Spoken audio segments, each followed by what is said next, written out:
Tai esame pirmasis podcastas, tinklalaidė Klaipėda, visiškai nepriklausomas, be jokių projektinių lėšų, visiškai kuriamas iš iniciatyvų.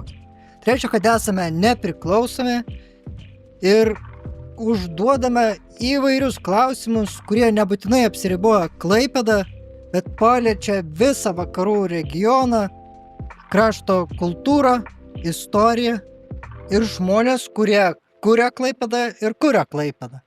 Taip pat nuo praeitų metų turim segmentą Memeltalk apie fotografiją, kas tai yra ir apie ką. Šiais metais beje mes irgi jį tęsime.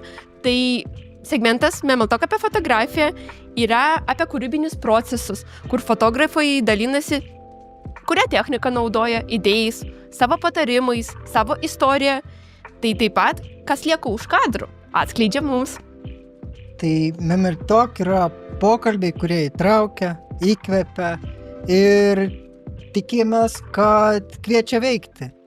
Tai siūlome prisijungti ir būti bendruomenės dalimi ir kartu kurti Klaipėdos ateitį. Jeigu tu esi vienas iš jų ir gali pasidalinti tom pašėlusiam istorijom, labai kviečiame susisiekti. Tai tiek paštu jaunasis Klaipėdos balsas@gmail.com, tiek Facebooku, Instagramu, arba parašyk YouTube'ai komentarą ir mes su tavim susisieksime.